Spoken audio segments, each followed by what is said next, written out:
Assalamualaikum warahmatullahi wabarakatuh. Perkenalkan, nama saya Irfan, Fakultas Manajemen Prodi Akuntansi. Di sini saya akan menjelaskan tentang kodo dan qadar. 1. Kodo yaitu ketetapan Allah Subhanahu wa taala sejak zaman azali, zaman dahulu sebelum diciptakan alam semesta, sesuai dengan kehendaknya tentang makhluknya.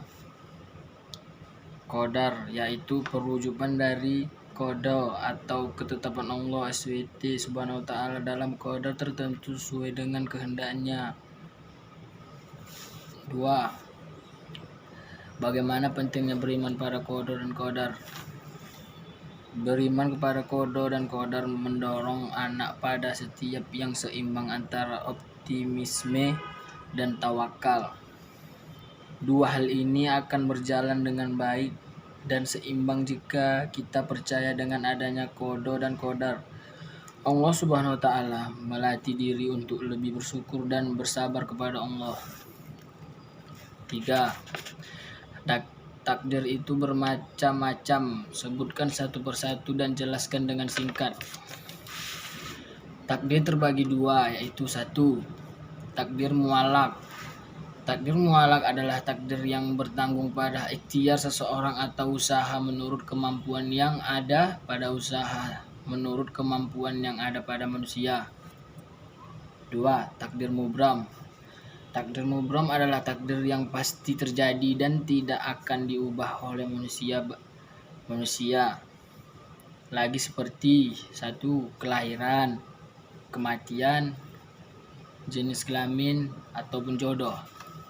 4 ini pun sama juga dengan takdir yang ada dua macam, yaitu takdir mualak dan takdir mubram. Takdir mualak adalah takdir yang tergantung pada ikhtiar seseorang atau usaha menurut kemampuan yang ada pada manusia tadi kan. Takdir mubram adalah takdir yang pasti terjadi dan tidak dapat diubah oleh manusia, lagi seperti kematian, jenis kelamin, jodoh. 5. Qada dan qadar itu ada 4 tingkat. Sebutkan satu persatu. Contoh. Qada. 1. Allah Subhanahu wa taala menetapkan bahwa setiap manusia akan mati. 2. Allah Subhanahu wa taala menetapkan kelahiran seorang. 3. Allah Subhanahu wa taala menetapkan makhluknya atau berjenis kelamin perempuan atau laki-laki. 4. Allah Subhanahu wa taala menetapkan bahwa matahari muncul ketika siang dan bulan akan muncul ketika malam. Contoh qadar. 1. Orang miskin akan menjadi kaya apabila ia berusaha dan senantiasa berdoa. 2.